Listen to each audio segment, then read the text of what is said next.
Warning. This podcast may contain spoilers from whatever TV show or movie is mentioned. Please listen at your own discretion. Welcome to Viewers Anonymous.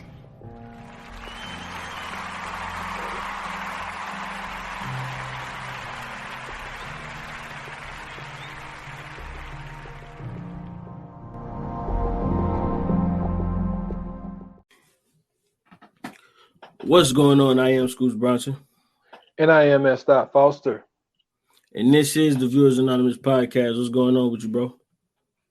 Man, just living, man. You know, I was going to say the whole phrase of, living in paradise, but I still ain't found it yet. But, oh, man. You know what I'm saying? Nah, man, but I'm good, I'm good. I've been working in the rain all week, but, that's the thing that you sign up for, man, when you're a driver. So, what I'm saying? You just got to eat it and roll with it, man. But I'm pretty good. How about yourself, man? How you feeling? Man, listen, man, I'm living life on the edge, man. I'm happy. You know what I'm saying? I'm good. I really ain't got no complaints, man. You know what I'm saying? I beat COVID one-on-one. You know what I'm saying? Took COVID out. So I'm feeling like, you know what I'm saying, a champion. You know what I'm saying? Hold on. So now you only gonna get this if you saw it. So are you telling me you the Magic Johnson of COVID? I am the Magic Johnson of COVID. I just sat there all week getting stronger. Woo. Yes, sir. Nah, man. But yeah, so you know what I'm saying? Man, I ain't got no complaints, bro. I've been enjoying life, man.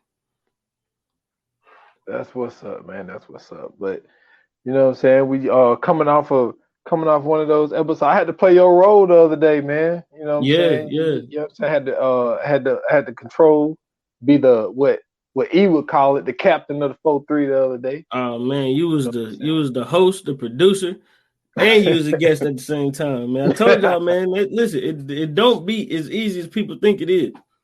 Oh no, it ain't. You know, that's why. And then when I told JD that you wasn't gonna make it, yeah, and I was like, yeah, man. I said I gotta run the pod today. Scoots ain't gonna make it. He was like, well, shit, ain't like you ain't done it before with Uncle Washington. I was like, well, exactly. Yeah, you got a point. Exactly. So this ain't your first rodeo. Yeah, so I had a little experience of doing it, man. But you know what I'm saying? But you always miss the guys, man, and Siege wasn't able to make it as well. Yeah. So, hopefully this upcoming Wednesday we had a whole crew back. Right. I'll definitely be back. Good deal, man. Man, listen, I am ready for what we're watching, man. I'm telling you because you ready? Oh yeah. Well, let's get into it then. What we watching?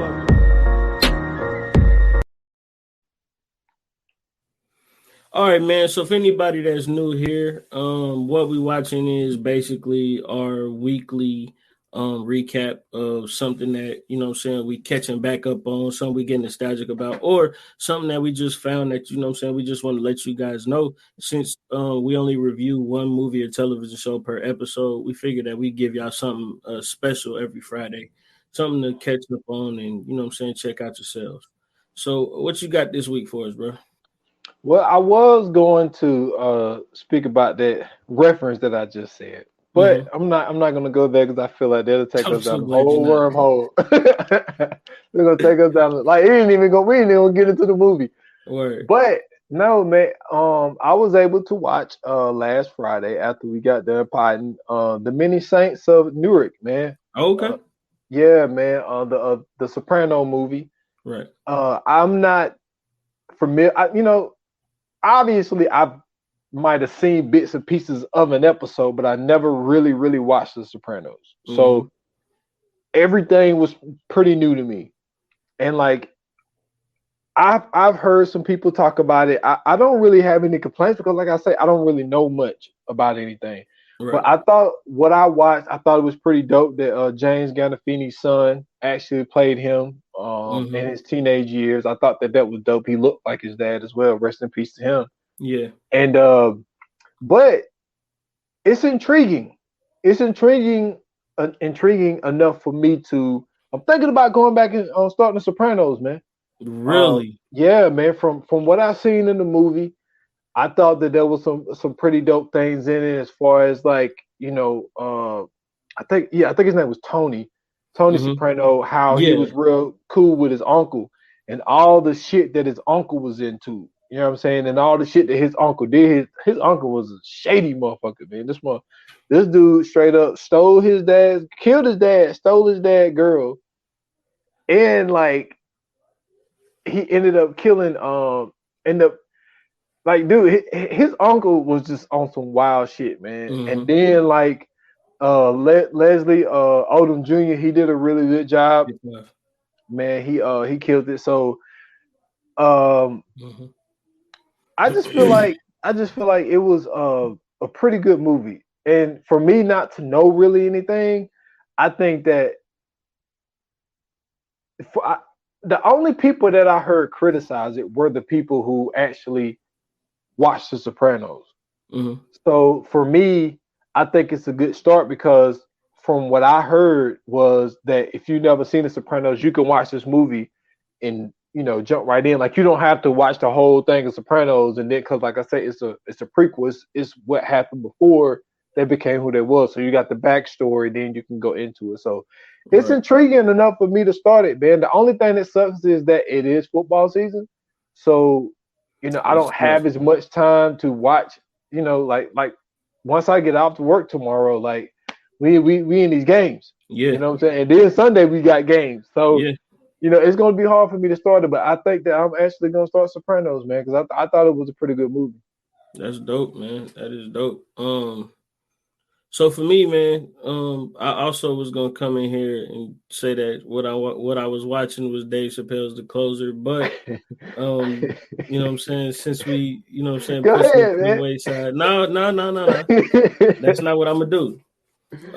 Even though, what I'm saying, I figure we both watched it. I just want to say real quick, bravo to Dave Chappelle, man. He always comes in and give us something thought-provoking and something that's timeless.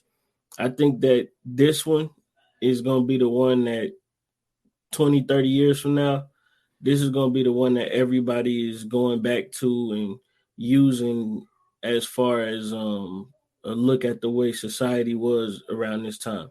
This is definitely going to be a piece that people use in lesson plans and everything like that in universities and colleges across the nation. I think this was a brilliant look into not just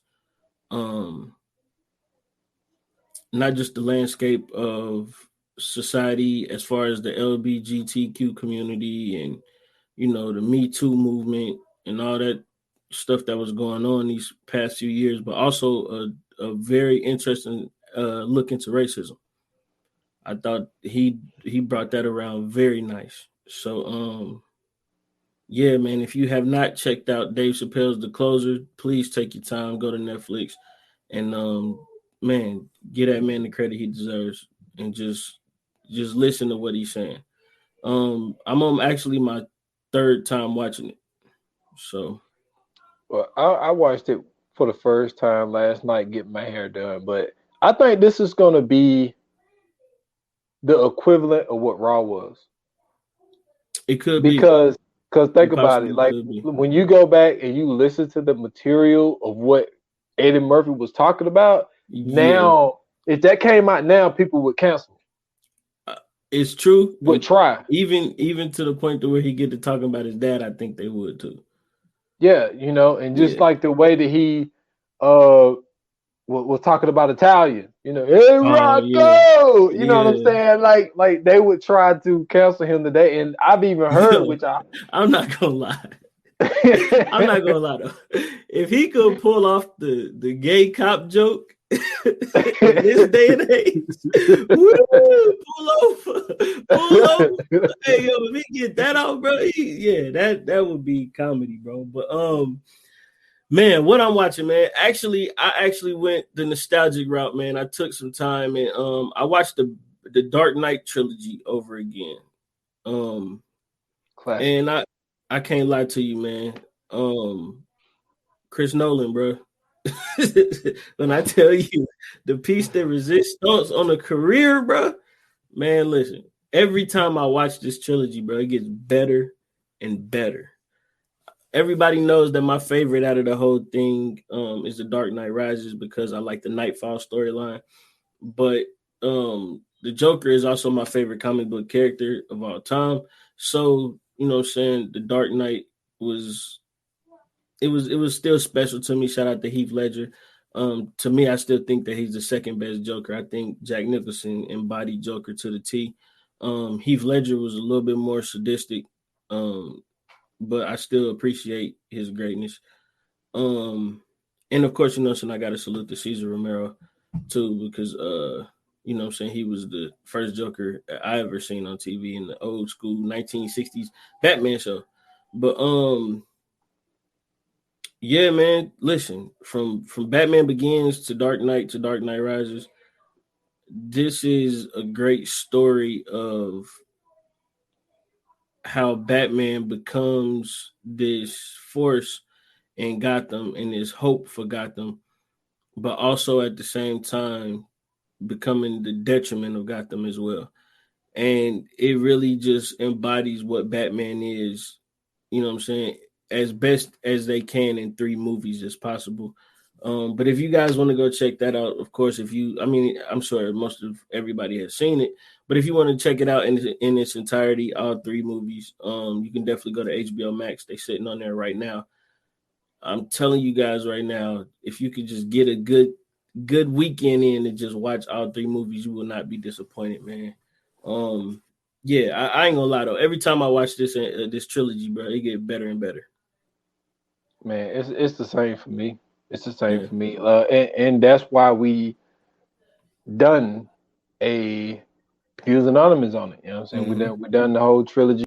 But like those, you know, I've already told you, like the Dark Knight Rises is like, as far as comic book films, I mean, shit, it might go 1 and 2. Listen, like easily, bro. It's like it's amazing. I don't even say the word amazing. People don't respect the Dark Knight Rises really like that because of how amazing of a job Heath Ledger did in Dark Knight. But Dark Knight Rises to me is the best out of all of those because it really made Christian Bale have to act. This is the first time we're really seeing Christian Bale act in these movies. Like, you know what I'm saying? He has to play Bruce Wayne in these movies. He's not just Batman for real. Like, we've seen him as a little bit in Bruce Wayne in the first one. I mean, in the second one, I'm sorry. But for the most part, like, this is where Christian Bale is really playing 2 different characters. He's playing Batman. He's playing Bruce Wayne. But on top of that, Tom Hardy, bro, being Bane, like, even though it's not the Bane that we're all accustomed to, he does a great job of playing Bane.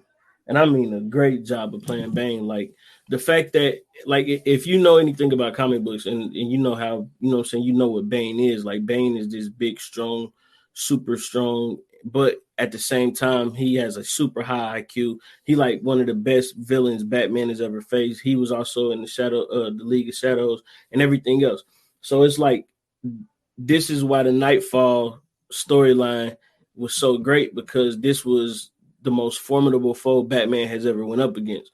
So for Bane to be played by Tom Hardy, and they made him as realistic as possible without making him all like cartoonish, you know what I'm saying, like we've seen in the old one with Poison Ivy.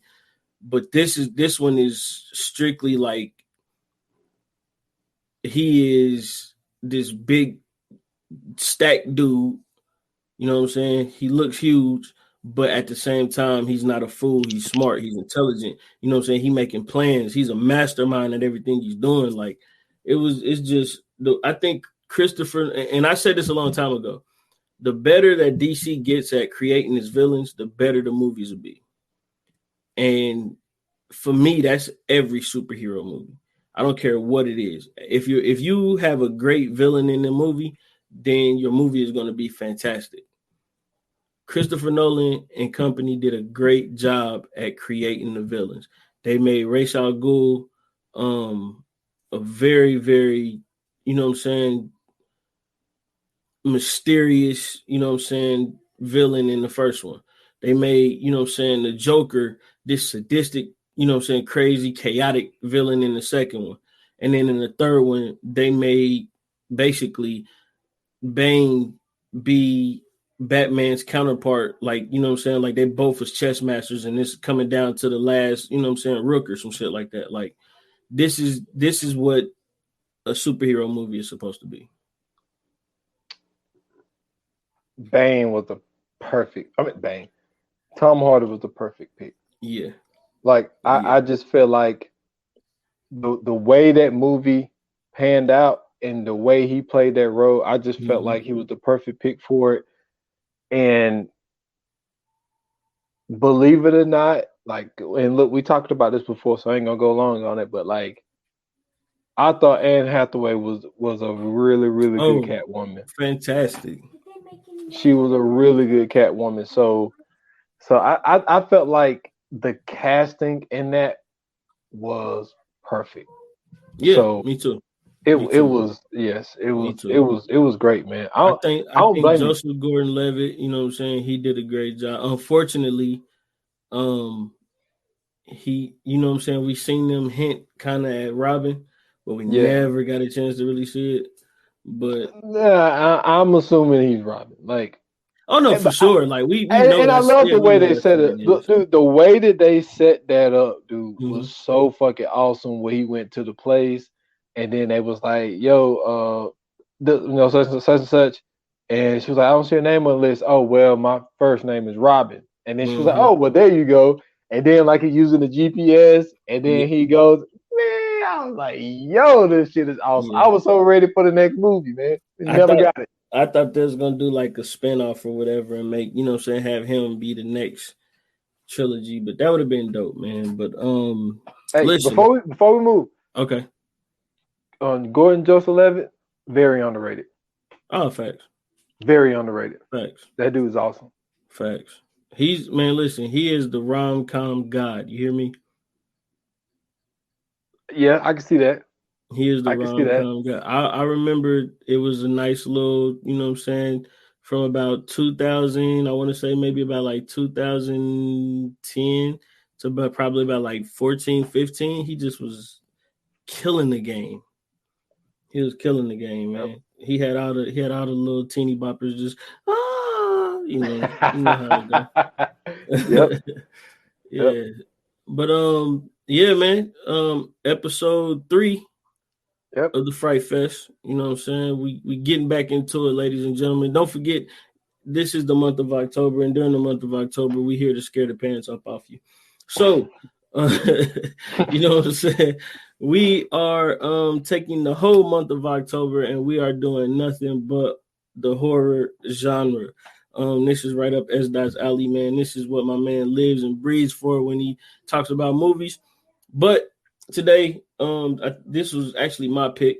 This is, to me, one of the most interesting horror movies I've ever seen, or one of the most interesting movies in the horror genre I've ever seen. But we're doing The Green Inferno by Eli Roth, came out 2013. This movie is about a group of students who go to the Amazon to stop them from, well, to stop an oil company.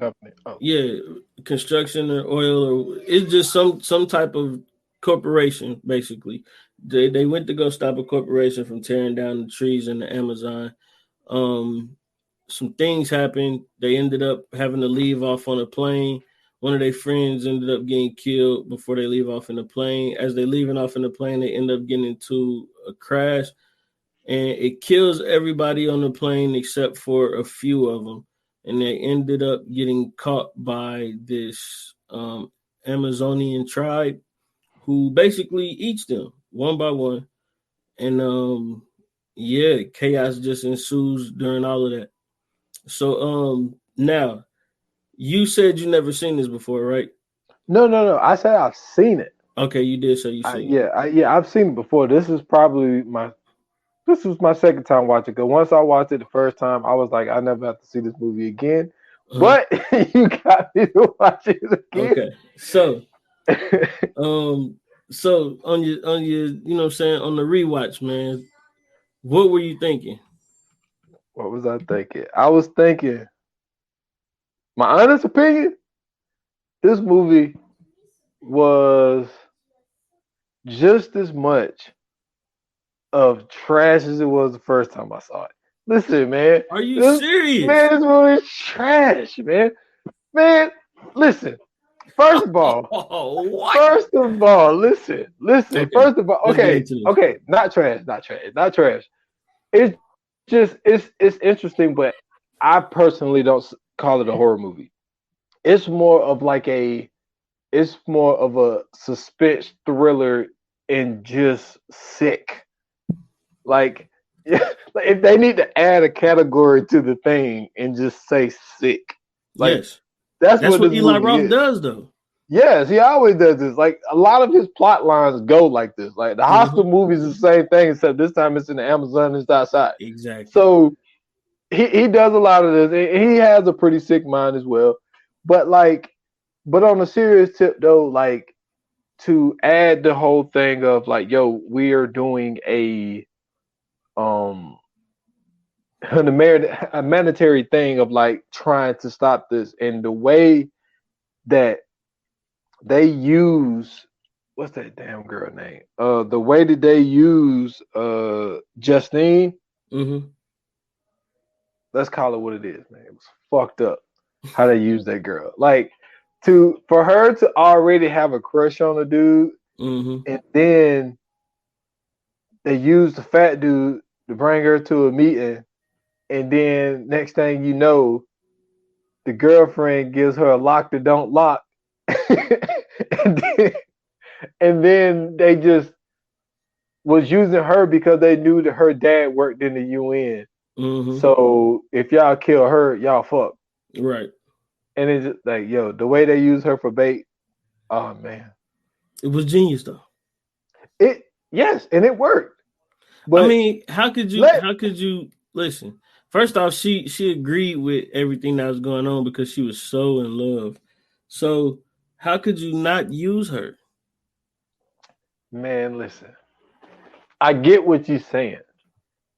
And he don't tell everybody the whole thing until they're there. Because if you would have told them from the rip, yo, there's a possibility y'all gonna get shot. You tell them why you already took the plane ride there. So it's like you might as well go along with it at this point, because where else you gonna go? Because you might not even get a ride back. Because they might be like, if you ain't riding with us, then you ain't catching this ride back home. So you might not even be able to ride back home. That's what I'm saying. So if they would have told them that from the jump, then they wouldn't have came. But he kept telling her, yo, you knew the risk. Like, yeah, you knew the consequences beforehand. Like, no, I didn't. You didn't tell me you was going to use me for bait to get these dudes to not shoot because my dad works in the UN. So I thought that was on that tip, it was genius. But if they would have told her that from the rip, then she wouldn't have came. So that was dirty. But there's a more shit, but I ain't gonna do the whole movie right now. Man, let me tell you something, man. My first time seeing this movie, bro, I was elated. Do you hear me? I was so elated because I've never seen anything like this. This was so interesting to me because you never think about something like this. Like, what would happen, right, if we always get to see, like, these groups that go to these countries and try to help these people who basically are out of touch with the rest of the world. You know what I'm saying? They're more in tune with nature. You know what I'm saying? They're still in tribes, and you know what I'm saying? They still have huts and all of these other things. They basically still live their traditional lives, right? What would happen if they got to one of these tribes and the tribe didn't want them there? The tribe didn't fuck with them. You know what I'm saying? This was the perfect movie for that. This made my day, bro. You know how many times like I be wishing, you know how like when the people be like, "Oh, I'm going on the missionary people." They be like, "Yeah, we're about to go turn some people into Christians. We're about to go give these people Christianity." I just be wanting for one time for them to get, you know what I'm saying, in a situation like this so they can understand. We don't fuck with you. We don't want nobody in our shit. We living good. We ain't got to worry about nothing. Ain't nobody sick. Ain't nobody don't nobody need no money. You know what I'm saying? We good. We eating good. We living good. We ain't really worried about nothing. We good out here. But no, they always want to go over there and mess with these damn people. Leave these damn people alone, bro. But from my interpretation of this movie, though, it wasn't them that these people of this oil company or whatever it ended up being. They was trying to destroy all of their land. Yeah, see, they was trying to stop them from destroying their land. Fuck all that. Keep your ass at home. This ain't got nothing to do with you. This is the thing. First and foremost, the oil company hire a private military to basically come shoot you. You didn't have no weapons. Y'all didn't go over there with no guns to go fight just in case some shit like that happened. No, y'all went over there with chains, chaining yourself to a tree, not knowing that none of this shit matters because you're in a whole nother fucking country, so they could just roll you the fuck over and it wouldn't even make a difference. Ain't no laws out there in the fucking Amazon. Like, what are we doing? Like, hey, their weapons was their phones, man. Man, fuck that. What was gonna happen? America was gonna start a war because some kids got ran over in the Amazon. You shouldn't have had your little ass there. You should have been at home studying like your parents was paying for in school. But besides that part, no, I know, you know what I'm saying, like they weren't there for the tribe, but I'm saying like my whole thing is like stay off of these people's land, man. Leave these people's habitat and you know what I'm saying, and environments alone. Like, why are we going and first off, why are we knocking down the trees in the Amazon? That's the thing that irritates my soul. We need that's most of the world's air right there, just in that spot in the Amazon. And then on top of that, like, you know what I'm saying, for them to even go down there and then try to make it go viral or whatever about getting ran over. Now, what if none of your friends shared your video? And you got ran over for no reason. You know what I'm saying? You don't think about that type of stuff. So, you know what I'm saying? They get on the plane or whatever. And then I believe it was like a storm or some shit happened. Next thing you know, the plane crashes. No, just the engine just blew out. That's right, the engine blew out. So basically, this whole thing was already on a fucked up leg anyway, because it was funded by a dude that was a drug dealer. This nigga was pushing drugs with the cartel through South America and Mexico. So it was already on some messed up feet. And then eventually it ends up getting to even worse situations because Justine that we talked about, she almost gets killed. And they beat the shit out of her. They get on the plane, engine blows out, the plane crashes. The drug dealer dude without the money, he dies. Everybody else dies, and it's just you and your friends. So now y'all got to get out and find out what's going on. So you get out, you know what I'm saying? Y'all trying to get y'all shit together. Then next thing you know, one of your friends get eaten. And then everybody else getting hit with the darts. Everybody else passing out. You don't know what's going on. You just know your friend getting eaten because he already almost out of there. And so y'all wake up in the cage. Now, once you wake up in the cage, this is where it gets to the shits. So I'll let you take it from here, man. What did you think about the first cage scene? Okay, so the first cage scene, before they got in there, the mama of the tribe, let's just call her the queen. So the queen comes out, all of them lined up. I think it might have been 5 or 6. So let's say it was 6. I think it was 6 of them. So she's going and she's checking everybody out, but you don't know what she's doing. Right. Like, what the fuck is this bitch doing? So then she gets to the fat black kid.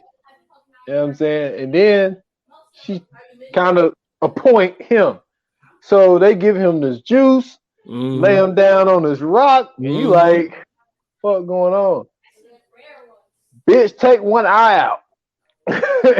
eat that bitch. Took the other one out, ate that shit, and then all of a sudden they just start chopping his whole damn body apart. And you like, yo, this shit is nuts. So then, not only is that shit sick, but what made it crazy was once they chopped off from the hip down, his torso and his head still moving, like it's like twitching and shit. Yeah. And then, and then they finally cut his head off, and then you like, yo, okay. So then they started seasoning them up. You know what I'm saying? See, they putting season all over his arms, all over his torso, dude. They had their own sauce, my guy. Like, I don't know if like they created their own like honey mustard sauce. You know what I'm saying? They was sprinkling salt all over my dude. And then they got this homemade smoker. You know what I'm saying? So they put him in the smoker thing. And so now the rest of the crew is sitting in the cage and they're like, yo, I can smell him. You know what I'm saying? It was like, I can smell him. And the crazy thing about sitting there and you can smell your friend cooking with seasoning all over him. And so then they have you watch everybody there eat them. Yeah. So this is my question to you. Now, I've been here. I remember listening to Miko Grimes' podcast. You know, she was talking about, and I think you spoken about this as well, where she was saying that how she don't drink milk because you know we are quick to drink milk from a cow, but we won't drink women's breast milk. Right. And so then it get me to thinking now. For a disclaimer, I'm not saying I'm with this. Let me get this out here. But we are quick to eat a cow, a chicken, a pig that rolls around in mud. Is it really that sick to eat a person? Because it's like, because if you think about it, we'll sit here and eat the inside of an animal that stinks on the outside, but we cook that shit, season it up, and we eat it. So is it really like that sick for a person to eat another person? Morally, yes. Logically, yes. Morally, yeah. Maybe not. I don't know because I don't know what the people taste like, but I'm sure that, you know what I'm saying, with all the sicknesses and everything that we able to catch and all the stuff we put into our bodies already, that we ain't built for that. Like, we ain't built to be eaten. At least not by other people. Maybe by like a mountain lion or some shit like that, but other people probably not. Because the thing, and that's another thing about the animals, like usually, other than them pumping chickens with steroids, but like usually cows and shit, all they really do eat grass. You know what I'm saying? So, well, besides pigs, yeah, because pigs they eat slop or whatever the fuck they be feeding them. Yeah, they eat anything. Like, so, yeah, so I just thought that what I'm calling sick is just how they just chop my man up. Like they didn't warm up to it. Like they didn't even bleed him out. Yeah, well, they ended up doing it, and then the queen drunk the blood. Because remember when they took his head off, the blood was squirting out of his neck part. Yeah, no, and I'm talking, went into this cup. But he already ain't had no arms and legs and shit though. Yeah, and they was already eating that. Dude, wow, my God! Like when the first time that I watched this movie and I seen her eat that eye, I'm like, yo, and then cut his tongue. And then she started, and then she was smiling while she was chewing the tongue. I'm like, oh, you nasty bitch. Yeah. But yeah.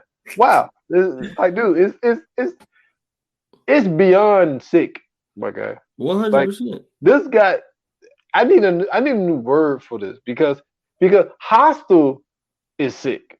This is beyond that. Yeah, Hostel is, I wouldn't say sick. Like this is sick for real. Hostel ain't sick. Hostel is like that's some shit that could happen to some white kids. This some shit that niggas you don't wish on your worst enemy because the whole time they in the cage, bro, they just watching their friends get eaten one by one, and they don't know who next. Okay, and this is my beef, right? They was in this damn cage that was made out of like bamboo or some shit like that. Why ain't y'all just knock that motherfucker down? I thought the same thing. It's like, why y'all keep trying to climb to the top? I'm pretty sure I can ram my shoulder and get right through it because it wasn't even it's bamboo close together. Man. That's what I'm saying. It's bamboo. But the only thing is, like, that's one of those situations where, like, you're so outnumbered and you don't know where you're going. I think that is one of those situations where you can run, but I just feel like you wouldn't be able to hide, and then you're outnumbered and they can walk you down. Because I don't think, like, even the girl that said that, oh, well, I used to run track, I'll be able to. That bitch will run slow as fuck. Like, at least give me some. We talking about niggas in the Amazon. That's all they do is run. Exactly. Yeah, they run marathons. City ass ain't running nothing. Yeah, I'm like, at least get an actor that got some kind of form. I'm like, look at this chick running. Like, so yeah, I didn't. That is something, but also at the same time, it was like, if you put yourself in that situation, it's like, okay, you really got to have a plan before you break that shit down. Like, you have to know, okay, I'm heading north.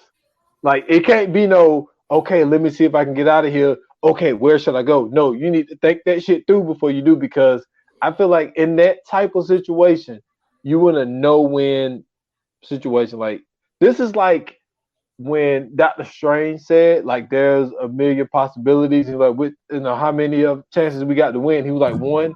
That's one of those situations where you got one chance. You got one shot, one opportunity. Yeah. To when you get out that bitch, you gotta know where you're going. Don't slow down. Don't look back, and just go. Because I'm not gonna. I'm like this. So you remember when they gave them the food, right? Yeah. Now, like I said earlier, when they was seasoning my guy up, they had their own shit. I don't know what the fuck they made their own honey mustard or something. I don't know what that was. But when they gave it to my man, you know what I'm saying, the dirtiest motherfucker in the whole film, like he's slurping it, boy, he goddamn tearing that shit up. And so then everybody else started eating it. Then like everybody kind of made this face like, damn, I didn't expect for this shit to be this good. And like, so everybody eating. So then your girl realized when she get to the bottom, she realizes blood at the bottom. And then there's a piece of skin with the tattoo. With the tattoo. Yo, listen, people. If you never seen this, just imagine you see this. And this girl got this plate. She throws the plate on the ground and slices her own neck. She's like, nah, I'm done. I'm out. Like, I'm not playing this game no more. No, wait. Before that, don't forget, they came and looked at all the females in there, or women, for all you weirdos out there, and picked out the virgin. Remember that part? Yes. So Justine, not only was she the UN attorney's daughter, not only was she in love with old dude, but she was a virgin. So she gets taken, and they do the virgin ceremony, and they cut her shit up. And then the wild part is at the very beginning of the movie, they talk about that procedure, and she was saying, we need to do something to stop this, and then it happens to her. Literally, the irony of it all, right? The irony of it all. Man, listen, when I tell you, bro, this movie spared no expense. This is what real horror is, bro. This is what real horror is. Imagine you know what I'm saying, you go to Cuba or whatever. You know what I'm saying? You just chilling in Cuba, and then you go to the jungles of Cuba, if it is jungles, or the rainforest of Cuba, if they got rainforest. I ain't never been. Then next thing you know, you out there, and then there's this long lost tribe ain't nobody never seen, and they eat your goddamn friend. Ain't nothing you can do about that.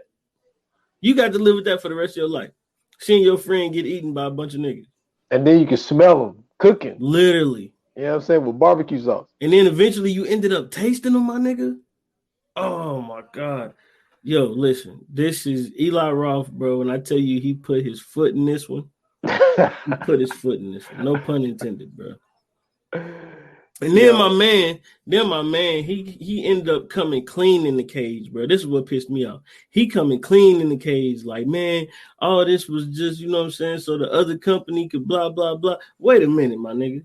You mean to tell me we came all the way down here, not because we trying to save the rainforest, but we doing all this because another company wanted to make this company look bad? And it was a PR stunt? Man, listen, bro. He'd have been next. Just know that. Yeah, I would have killed him myself. That's what I'm saying. He'd have been next. I know for a fact. It wouldn't have been nobody else but him. I'd have killed him and set his ass by the door of the gate. There y'all go. We got an offering. No, but then there's the wild part. So the girl that smashed the plate and checked out, they stuffed the bag of weed in them. Oh yeah, they got everybody hot. They spiked their body.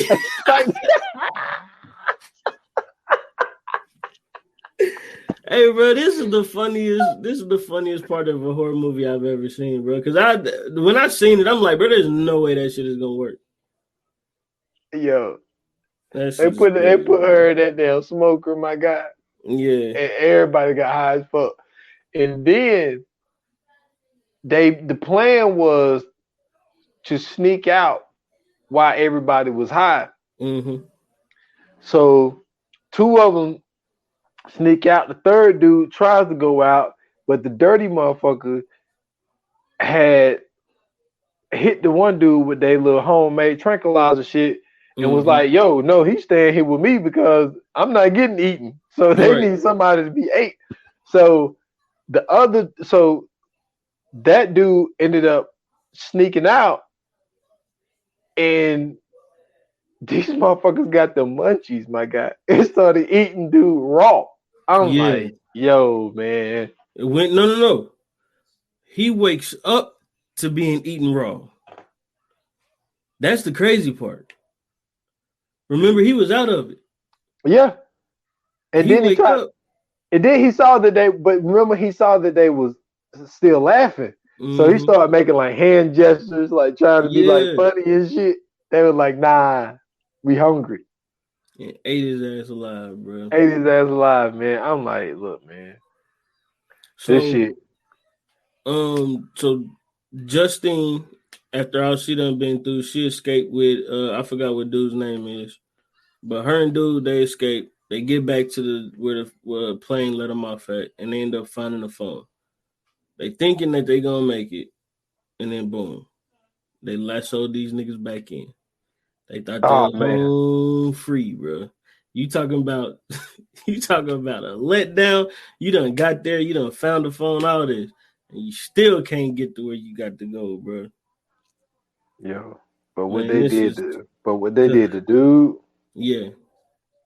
What they did to dude, they hung dude up on this damn pole, broke all of his bones, and I'm imagining they rubbed shit on him, I'm guessing? No. What the fuck was that? It was a sugary substance. Whatever it was like sweet. Dude. So you sitting here with broken bones, broken limbs, then they rub all this green looking shit on you, and then all of a sudden, that wasn't fire ants though. Fire ants are red. But they're just regular big ass ants. Yeah, man, regular my ass. Them things ain't regular. Them things are abnormal. Man, he started chewing and eating on his ass and biting them, and like you say, everybody's watching. It's 3 of them left at this point, and they're just watching.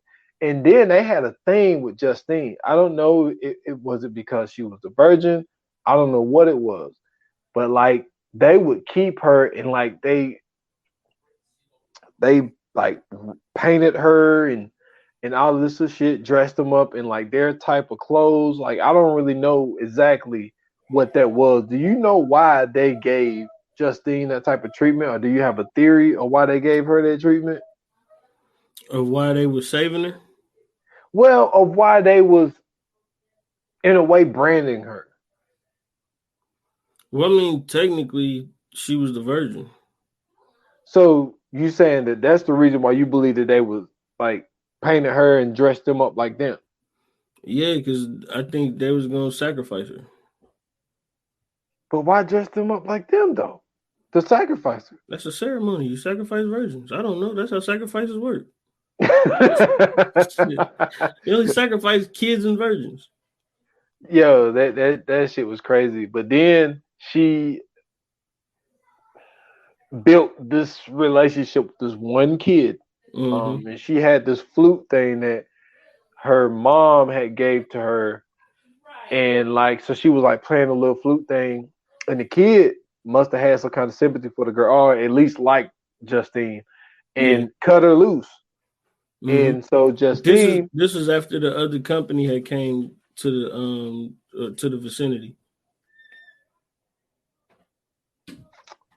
Because remember no. This is the same time. Because remember, this is when they started getting the Warriors together. They was, but that's what old dirty dude knew the whole time. He was trying to wait it out to the point of like, look, it's gonna be another company that's gonna be strolling in here soon. So that's why he didn't want the one dude to leave to escape with them, because he's like, yo, I need another body to be here, so that'll buy me more time. At the end of the day, he got what he deserved. Man, why the hell did you not bring this up? What? We did the biggest snake episode on 28 minutes or less. Think about this. Yo, bro. I didn't even think about he is the ultimate snake, my guy. This nigga literally was trying to preserve everybody so he could get them eaten and he could eventually get up out of there. And then did this whole PR stunt plan when he knew that none of this shit was going to work. So he was just really just using everybody. Yeah, he got what he deserved, bro. Oh, yeah. Yeah, at the end of the day, he did. Because she had an opportunity to save him. She was like, nah. Like, nah, you staying here, my guy. But she was smart, though, because she kept that phone. Yep. She found one of them dudes to talk to that was on the, in the militia. And then she started recording it so they wouldn't, so she would let them know, like, yo, I'm American. I'm down here protesting. So she flew home. They get to asking her questions. She like, everything was straight. We went down there. We protested. We met a tribe. Tribe was cool. We ended up getting into a plane crash, but everything was good. And basically, she just lied to everybody and let them know that none of this shit happened. She was just the sole survivor. Yep, because they asked whether any cannibalism, and she was like, nope, I didn't see any of that. And like, so she just kind of felt for the tribe at the end of the day, which I don't know. Look, I understand the one with the kids saved my life. I get it, but at the end of the day, for what y'all did to me, got to die. And what I had to go through, that fuck whole that village shit. Got the fucking burn. Man, they ate all my motherfucking friends. Napalm that whole joint. Yeah, like, man, they stuck the shit. Man, listen, nah, I'm not saying. Look, I appreciate you, little kid, but now you gotta die. I'm sorry, you gotta go. You know what I'm saying? Like, this thing's only go so far. So, yeah, that movie is like, if you into just very, very like just sick, abnormal type of shit, like, this is for you. Really, a lot of Eli Roth movies are really for you. I think he has a good mind. But his movies, I will put him in that Quentin Tarantino, Robert Rodriguez type of class, because even Stephen King don't even get sick like this. Nah, John Stephen King Carpenter just don't even get sick. Stephen King to me is more so a storyteller. Yeah, More so than it is like his story is just gonna be a scary story more so than it is like graphic. You know what I'm saying? Like yeah. to me, Tarantino, Rodriguez, Roth, like those are graphic people. Like John Carpenter, he got a little gore in there, but he ain't graphic like they are. Rob Zombie, man, Rob Zombie. Yeah, Rob Zombie, Damn, 100. You could tell he that came was from that rough. school, Yeah, 100%, bro, yeah. 100%. That's who I was thinking of. I couldn't think of Yeah, the name. Rob Zombie, like Rob yeah, Zombie, Robert Rodriguez, and Quentin Tarantino. Like they and Eli Roth, like they got their own lane of like mm-hmm. thickness, you know. Yeah. And the shit is wild, dude. The shit But is really wild. don't forget the mid-credit scene. You know what I'm saying? Justine get a call on her phone. It's Alejandro's sister. Remember, she done told everybody she the sole survivor. She called her and tell her, like, yeah, so we looking at a satellite image, and this is clearly my brother. What aren't you telling us? You know what I'm saying? And then that's it. Listen, you want to know the truth? Your brother fucked everybody up, He definitely did. and I He left his deserved ass. everything he got. Yeah, That's he the deserved damn truth. everything he got. 'Cause But that dude, complete asshole. oh, 100%, man. But so what do you think about directors going this route as far as taking these far? Well, I don't even want to say far out. You know what I'm saying? Taking these unconventional concepts and um creating horror movies out of them. I think it's awesome because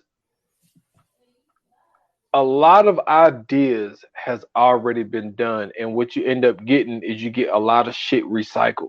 Mm-hmm. Now, there's nothing wrong with shit being recycled. With the movie we did last week, I was glad they recycled that movie.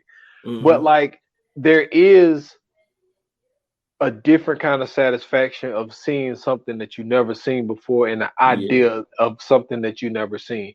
There is something to that. Um, even though I'm more of the class of stuff being recycled, because sometimes when something is good, you can always make it better. In some Mm-hmm. cases, everything isn't always done better. The Right. Exorcist, to me, they still haven't made anything better than the original. To me, that's just I my agree. No, opinion. I agree. But even when it comes to music, like to me, I will always tell people, look, we've done countless music episodes on the 28 Mm-hmm. minutes or less. To me, the 70s is the golden age, and they keep recycling that music. Yeah. And sometimes they make it better, but Yeah. sometimes the original just You be can't better. trump it. Yeah, you just can't trump it. Yeah. But you also have those artists who come through and do something that to me, Kid Cudi is completely different from what anybody has done. Like, so he is one of those artists that would go into that field of like the Quentin Tarantino's, where it's so odd and it's so different of what he's doing. So there is an art to this, but then you also get the Drakes who really kind of recycle LL Cool J in a way. So, That's a dude. good point.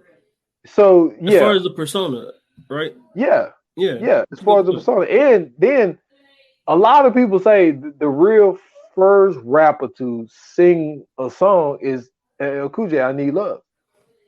Okay. So No, I feel you though, but yeah, I feel what you're saying. As far as the persona and shit go, I could kind of see that. yeah, but yeah, I'm for it because like that you do get stuff to sneak through the cracks, but also to see shit that you've never seen before. Mm-hmm. And it's like, yo, there is something special to that. Yeah. So I'm gonna throw the question back at you.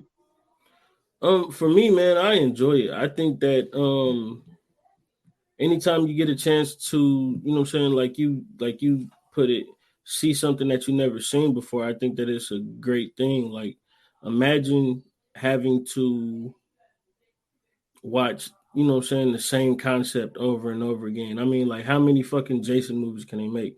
How many Halloween movies can they make? Like, unless you're a real fan, mostly, you know what I'm saying, most of the people really don't care about seeing the same fucking thing over and over again.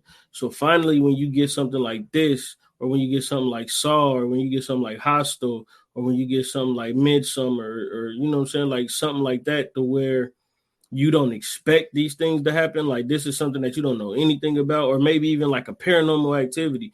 Like, these are, to me, in a way, game changers, because it's giving you a totally different outlook on the genre. It's giving you something different to look forward to from now on.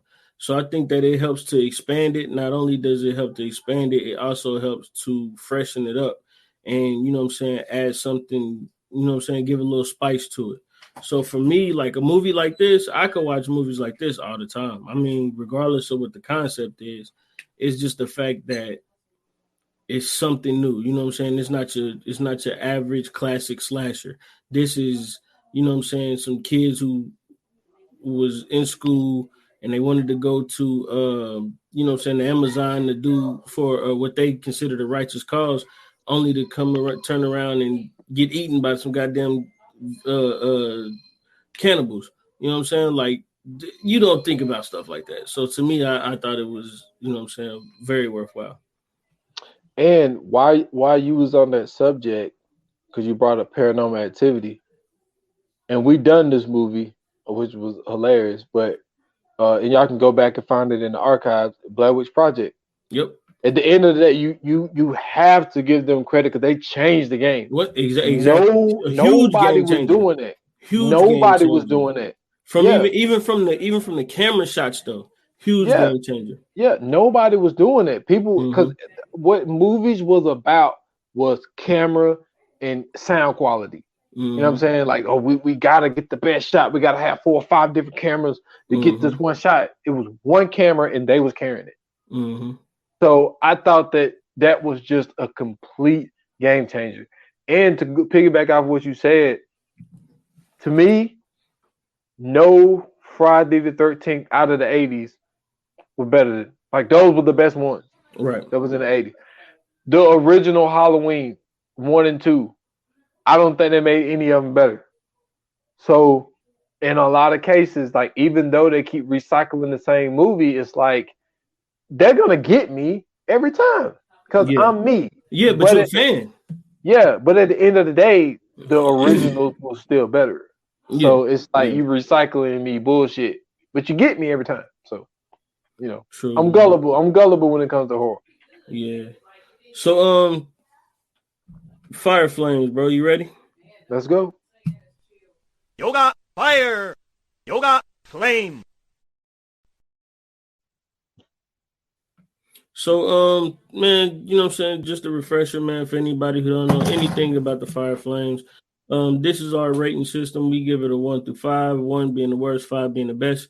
And then we use the fire flame emoji, man, just to let people know what we thought of the movie upon our review. Me personally, I love this movie. This is one of my favorite all-time horror movies. I think that, like I said, this gave a little spice to the genre. Eli Roth he's one of those dudes that he puts out some sick, twisted stuff, but it's always good when he puts it out, and it's right on time, especially for, you know what I'm saying, Halloween and the month of October and all that type of stuff. I think that this perspective that he took in this one, I think it was very interesting. The fact that they used a tribe in the Amazon, you know what I'm saying, a Peruvian tribe at that, to basically be the boogeyman in this movie. So I thought that was very interesting, the way that they did it. The cast, you know what I'm saying, it wasn't no, you know what I'm saying, A-list cast, but I think the cast was great for what it was. Me personally, I'm gonna go ahead and get us a 4.5.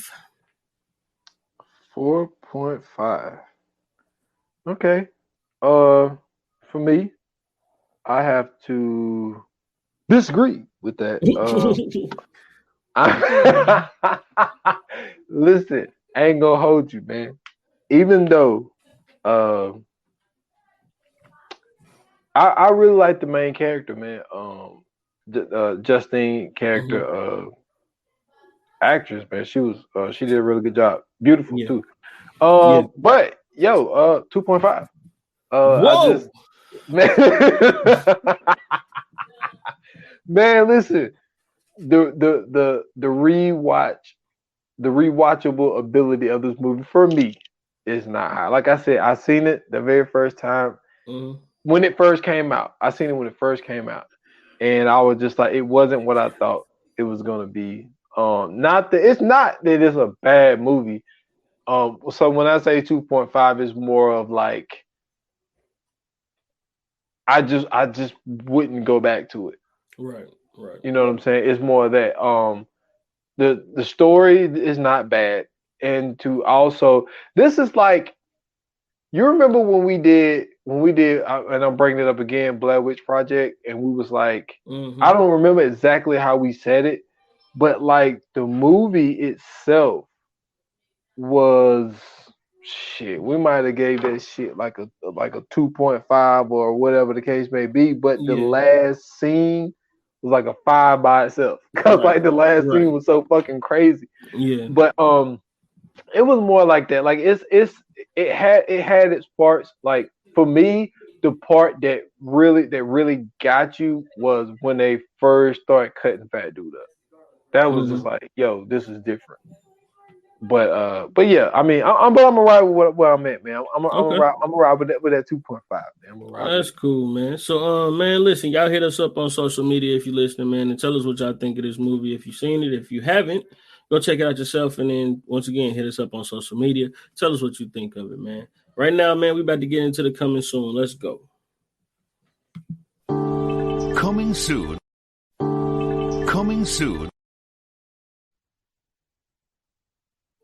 So, next Tuesday, we'll be coming back at you with a brand new episode, man. We giving y'all something forward to listen to. We doing the Texas Chainsaw Massacre. But you got to explain to them which Texas Chainsaw Massacre this one is, my brother. All right, man. I would gladly do it because there are so many of them, but there's only one great one, and that is a 2003 version. You know what I'm saying? With Jessica Biel. You know, shout out to Lee Emerald. Make it the fuck out of here, yo. Like I would not review that movie at all, they should have stopped at the beginning, man. They should have stopped there. Fucking comedy to me, bro. Man, that shit was so trash. And then it ended up being her uncle. Like, oh my god, fuck out of here, man. Yeah. But to the real shit, yeah, yo, this movie was a game changer, man. When it came out for me, when it came out in 2003, it was a game changer. This was the best depiction of the Texas Chainsaw Massacre that I've ever seen. The scenes were so graphic in this movie.